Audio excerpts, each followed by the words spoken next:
And now introducing Mr. Keith Lanton. Good morning. Happy New Year to all those celebrating the Jewish New Year. Today is Monday, September 26th, the last Monday of September, which traditionally has been one of the rougher months for markets, and certainly this year has been no exception. October is only slightly better, so we'll take a look and see what's around the corner. This morning, going to talk about the havoc that's been playing out in the financial markets, and some thoughts and strategies on how to approach the market carnage and how to best position ourselves going forward. Certainly looking back is a valuable strategy for learning, but we need to have new strategies going forward. What was in the past may not be what's in the future. And we'll talk about barons and their outlooks on the market, and I'll share some thoughts on bonds, specifically high-yield bonds. So this morning, whether you are celebrating the New Year, the Jewish New Year or not, today would be a good day to view as a new beginning for your investments and your portfolio. What has been in the past is something to review and to think about, but to reassess and to focus on the future. That is the discussion, and how to position your portfolio going forward.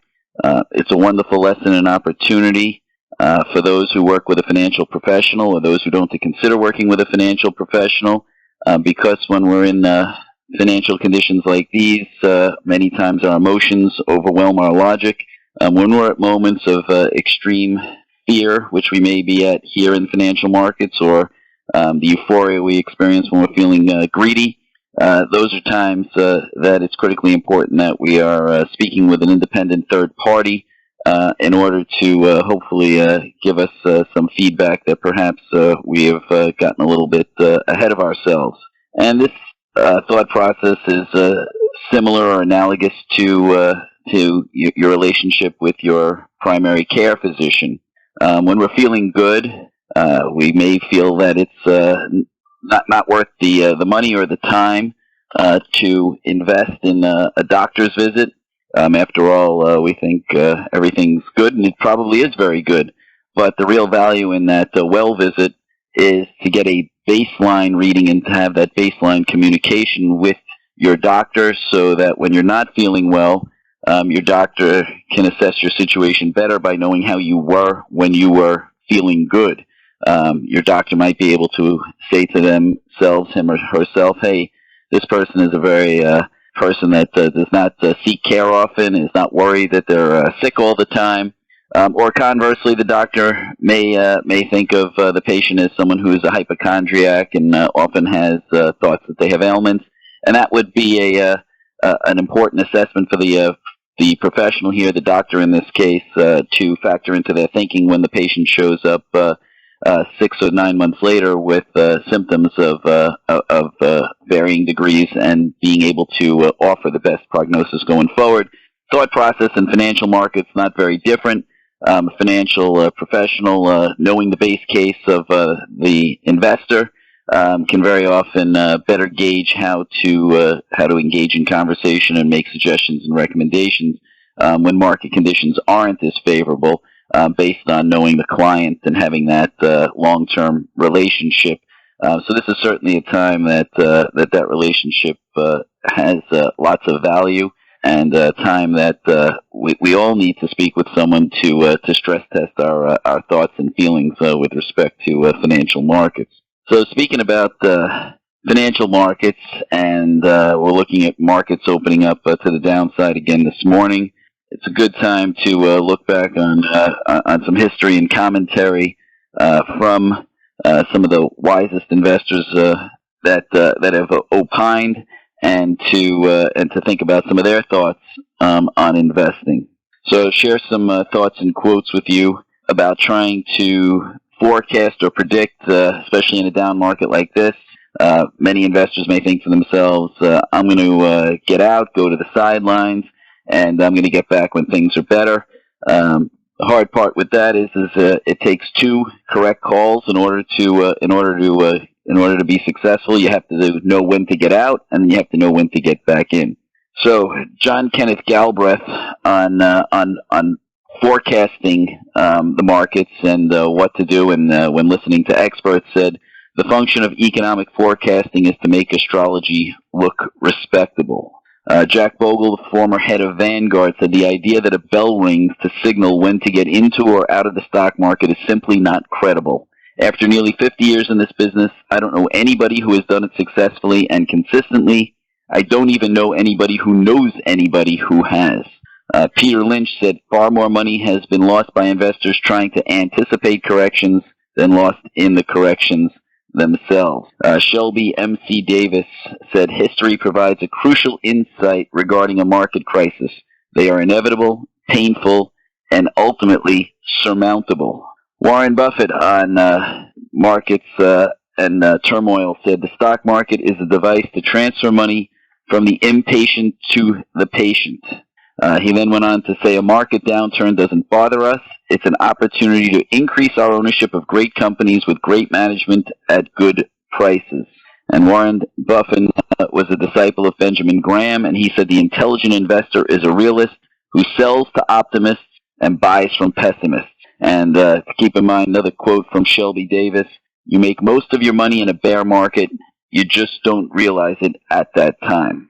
So moving on to this morning and where we are in markets. I mentioned markets were weaker this morning, and they are coming off their weakest levels. We are seeing futures come up a little bit. Dow futures are down 100. When I was beginning my preparations this morning, we were down over 200.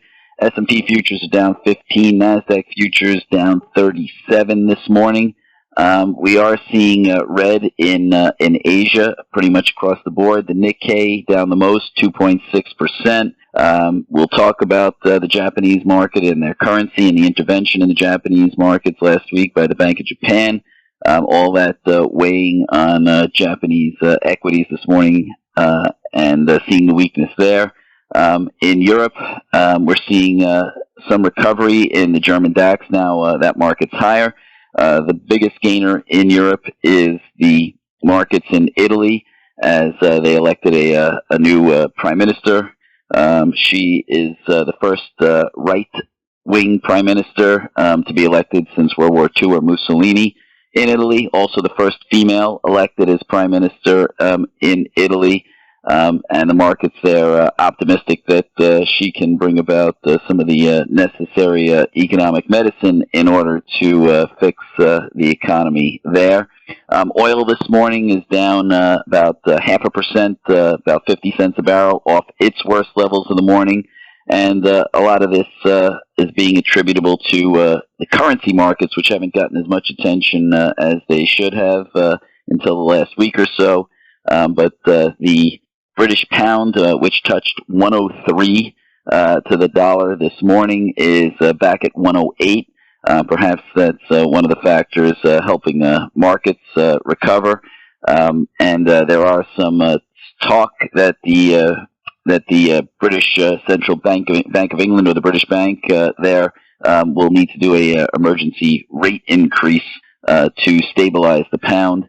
And that weakness in the currency market, as well as commentary from the Federal Reserve last week, is furthering pressuring interest rates here in the U.S. this morning. The 2-year is at a 4.27, and the 10-year is at a 3.78. So 2-year is up 6 basis points, the 10-year up 8 basis points, continuing the trend that we saw last week of rising Treasury yields, and that was one of the factors certainly weighing on equity markets last week, and we'll talk more about the bond market and these higher interest rates. I will say that one of the more optimistic notes that is emanating from these higher interest rates is in discussions with clients and talking to financial advisors. I am hearing a lot more talk of interest in 1- and 2-year treasuries yielding north of 4%. And the talk regarding NFTs and Bitcoin and cryptocurrencies and SPACs and stay-at-home plays related to COVID hear very little about those factors that we saw when we were in a greedy or giddy market. Here we are in a much more fearful market, and we hear lots of talk about investing in treasuries and how much cash is paying. So if you're contrarian, you might take some optimism in the fact that investors, by their discussions and their talks, are becoming significantly more cautious and are focusing on 1 and 2 year Treasury bonds and not focusing on ethereal concepts like NFTs, the blockchain, and crypto. All of this, of course, is a result of the fact that the Federal Reserve has raised interest rates so dramatically over the course of the year. I think we have to reflect back and think back where we were in January at a 25 basis point Fed funds rate. I think if someone came to you in January and said the Fed's going to raise rates to 3.25% by September, that is a 13 times increase in the Fed funds rate. That many of us would not be surprised to see a lot of pressure in the equity markets as a result of an interest rate move of that magnitude, because it's taken place over the course of 9 months, and it's happened in real time.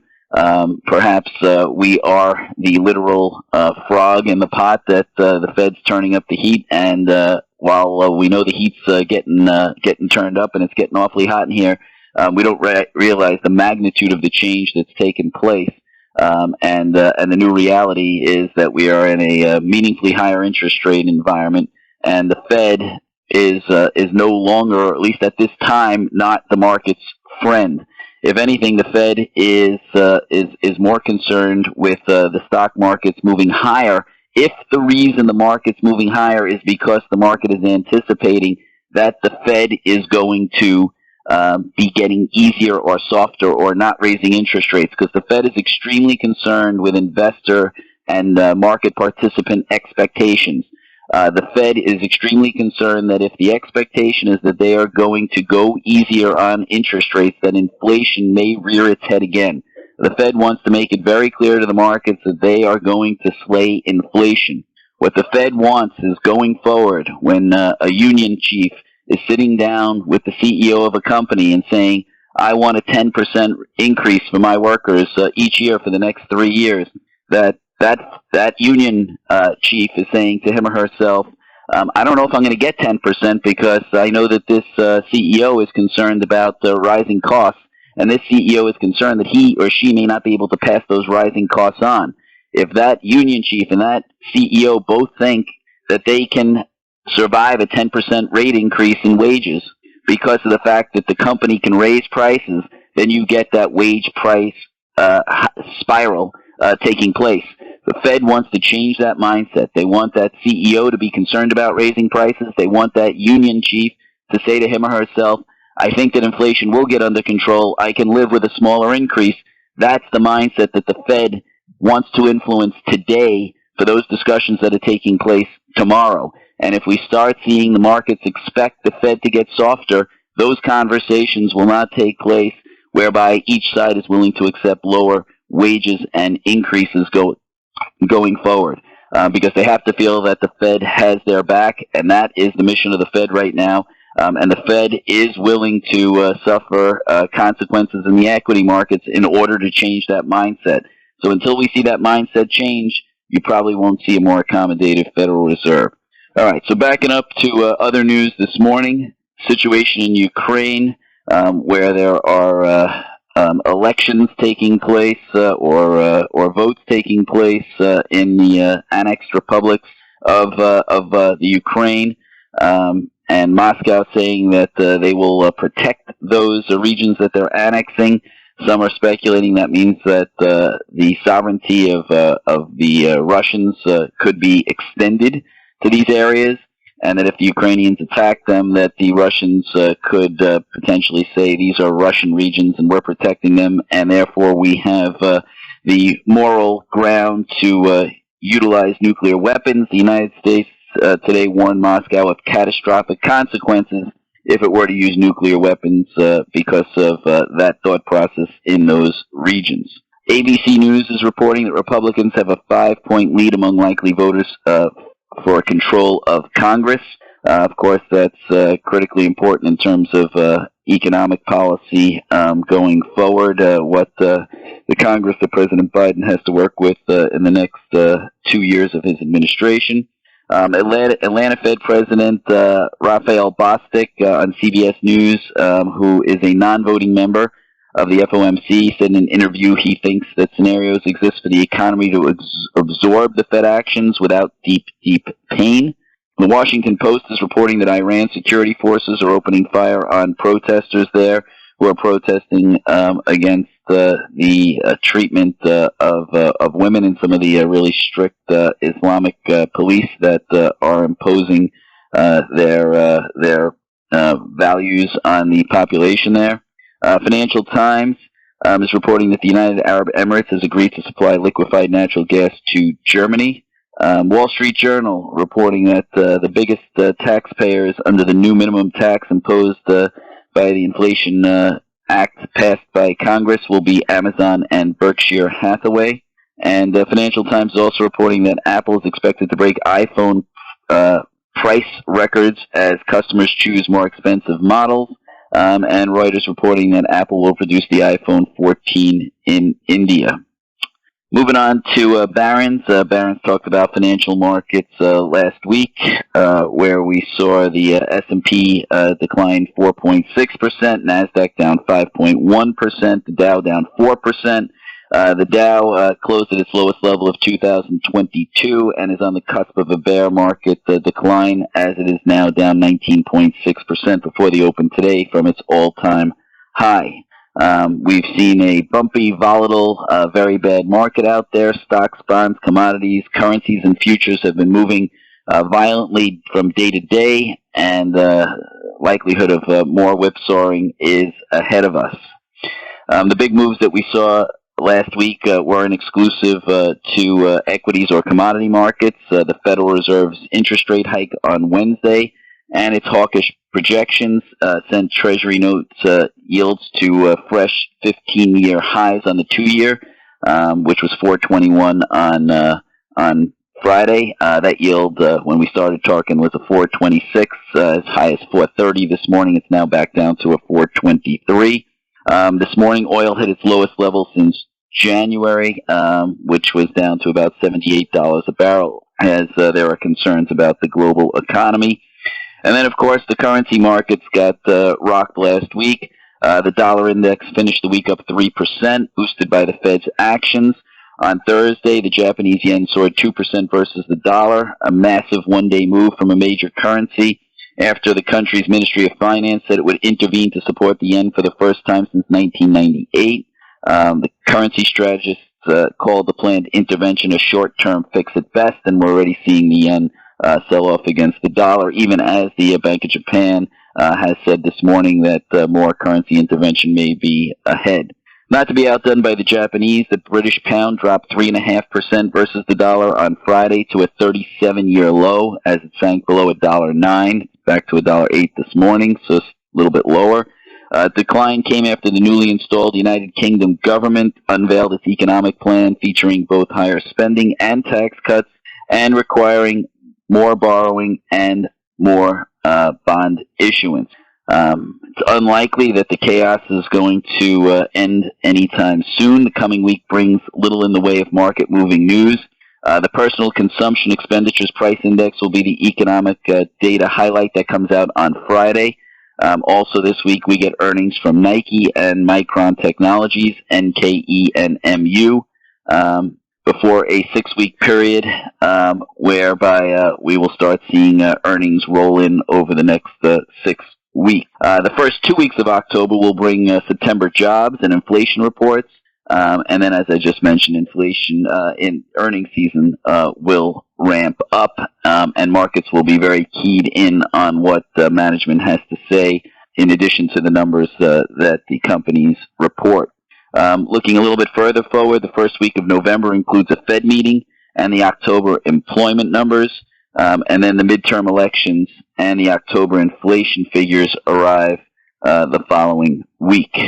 Taking a look at the bond market sell-off that we've seen, The lifting of interest rates, as I mentioned, from practically zero all the way up to 3.25% on the Fed funds rate, and expectations of at least another 1.25% of increased interest rates by year end, is weighing on the bond market. Bank of America's strategy team, led by Michael Hartnett, came out with a report this week and said that the drops in the prices of bonds, or the sell-off in the bond market, rivals the worst bond drops that we've seen in the last 100 years, comparing them to the sell-offs that took place in the bond market following World War I and World War II, and the sell-off that took place in the Great Depression following the default of one of the large banks in Europe in 1931.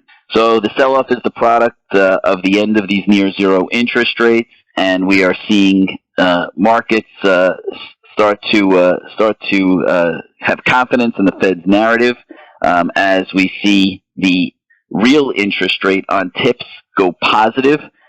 We've seen the interest rate on Treasury inflation protection securities go from negative 1.6% to positive 1.6% real interest rates.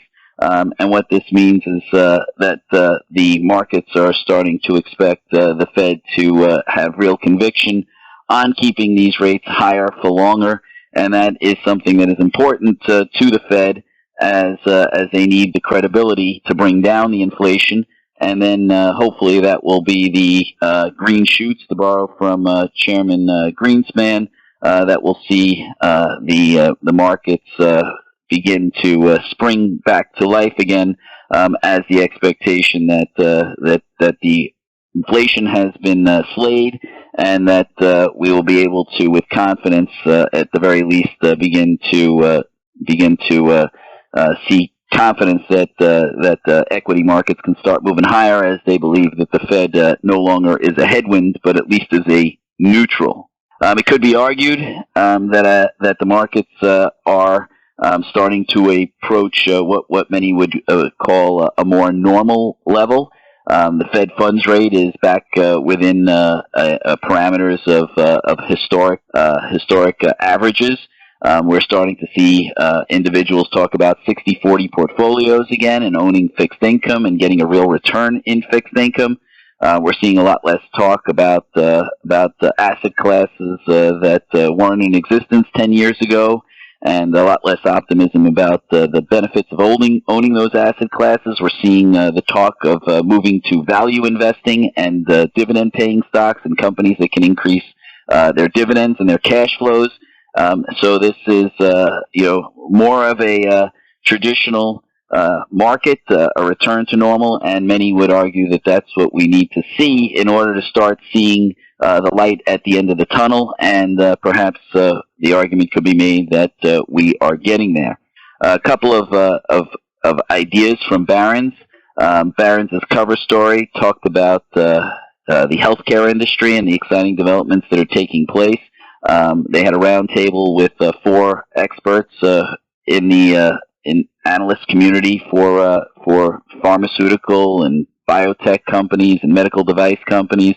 And these analysts were very optimistic about the future and the future of investing in the pharma space, that the industry is on the cusp of major breakthroughs and technologies that will truly excite and improve our lives, and the availability and benefits of investing in these companies is significantly greater than it was 6 to 9 months ago, as valuations have declined significantly, and the opportunity to invest in the solutions that will make our lives hopefully better in the future exists at a much better entry point. And they discussed several different ideas that they had for companies that are on the cusp of some of these medical revolutions, and talked about the optimism in the pharmaceutical space. Some specific companies outside of the pharmaceuticals also mentioned in Barron's. Company APA Corp, used to be called Apache for those who remember that. Barron's suggesting that Apache is one of the most compelling stories in the oil and gas space, in the exploration space. It is a modest-sized Houston firm with a wide-ranging global footprint. They drill for oil and gas in Texas, but they also happen to be the largest oil producer in Egypt and an offshore driller in Europe. The company currently has a market cap of $12 billion, is undertaking an ambitious project off the coast of South America at a time when most U.S. producers have stopped exploring for new oil developments, fearing excessive supply. APA's stock has risen 38% this year, but investors still value it at a discount to the industry and the broader market. It trades at just 3.8 times expected earnings for the next 4 quarters, which is about half as much as its peers. Neil Dingman, an analyst at Truist Securities, likes the company's geographic diversification and sees the stock headed to 75 from a recent 37. APA's earnings are set to grow to $9.40 per share this year from $3.90 last year, and then rise in 2023 to $10.91. Some of that growth is due to high oil and gas prices, but there are other catalysts too, including promising drilling and lucrative deals to sell natural gas to energy-strapped Europe. APA is also buying back stock at a fast pace, retiring 14% of its share count from last October to this July. The board just doubled its dividend and authorized the company to buy back an additional 12% of its shares. Its dividend yield is now a relatively modest 2.7%, but could grow. Another company mentioned in a separate write-up in Barron's is Ford stock, symbol F as in Fox. Ford last week tumbled about 12% on a disclosure that it won't be able to finish 40 to 45,000 of its higher-margin trucks and SUVs, sport utility vehicles, that it had been planning to produce by the end of the third quarter. The company said that output shortfall, combined with $1 billion in higher expected costs, could result in an operating profit below analysts' estimates of $2.9 billion. It's a big miss, but it also includes a sliver of good news.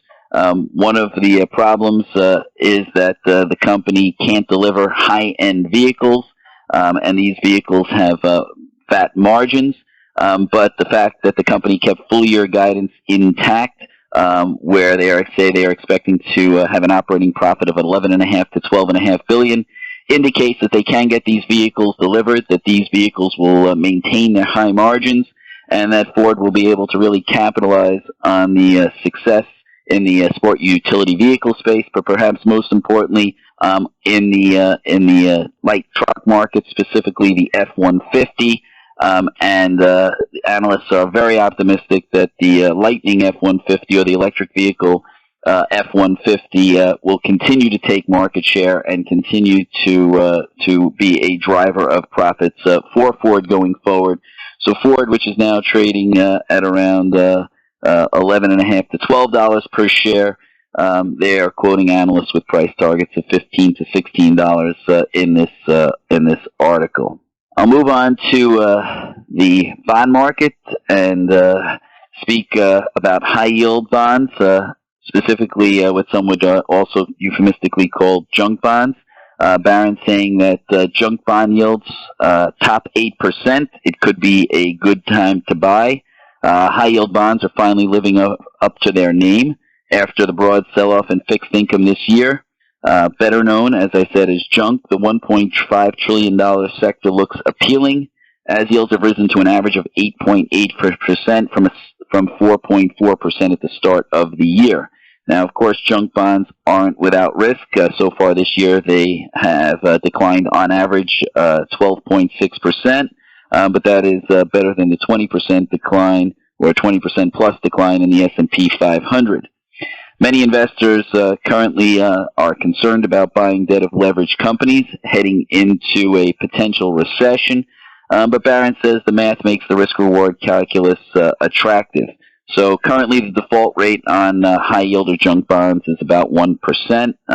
Barron does not expect that rate to continue, but it would take a default rate of 8% coupled with a recovery of just 40% on those defaulted bonds to effectively match the current yield on treasuries. So just doing the calculus, junk bonds attractive relative to treasuries if you believe the default rate won't go higher than 8%, and if you believe that the recovery rate won't be less than 40%. then you may find the high yield or junk fund category to be an area that offers good risk reward. This year, equity markets, fixed income markets, commodity markets, across the board, we're seeing a sea of red. And you have to think about that if you own mutual funds in taxable accounts. As we approach year-end, mutual fund companies typically announce their distributions of capital gains in a year in which we see a sea of red. You would expect that most mutual fund companies would not announce capital gains, but you need to be mindful that many mutual fund companies have seen meaningful outflows this year, and what that means is that they've had to sell securities. So even though markets are down this year, it's very possible, perhaps even probable, that a lot of the positions that they may have to sell, they have gains on because they bought them many years ago, and markets are still up significantly over the last 3, 5, and 10 years. So what does that mean? That means that if you've bought a mutual fund this year, you personally may be down 15, 20%, but you may get hit with a capital gain for that fund. So you may want to think about what mutual funds you own in taxable accounts and whether or not it makes sense for you to personally take a tax loss within that mutual fund so that you don't get insult added to injury and wind up with a capital gains tax distribution for a fund that you are losing money on. Selling a mutual fund and buying another fund or buying a comparable ETF may be a very good strategy. You can often find comparable ETFs or mutual funds for the mutual fund that you may be thinking of selling, and thereby avoid possibly getting a rude tax surprise, taking advantage of a loss, and positioning your portfolio in a very similar position is a strategy that may make a whole lot of sense for you if you own a mutual fund in a taxable account. That's everything I've got. Thank you for listening to Mr. Keith Lanton. This podcast is available on most platforms, including Apple Podcasts, Spotify, and Pandora. For more information, please visit our website at www.heroldlantern.com. Opinions expressed herein are subject to change and not necessarily the opinion of the firm. Past performance is no guarantee of future results. The information presented herein is for informational purposes only and is not intended to provide personal investment advice. It is important that you consider your tolerance for risk and investment goals when making investment decisions. Investing in securities does involve risk and the potential of losing money. The material does not constitute research, investment advice, or trade recommendations.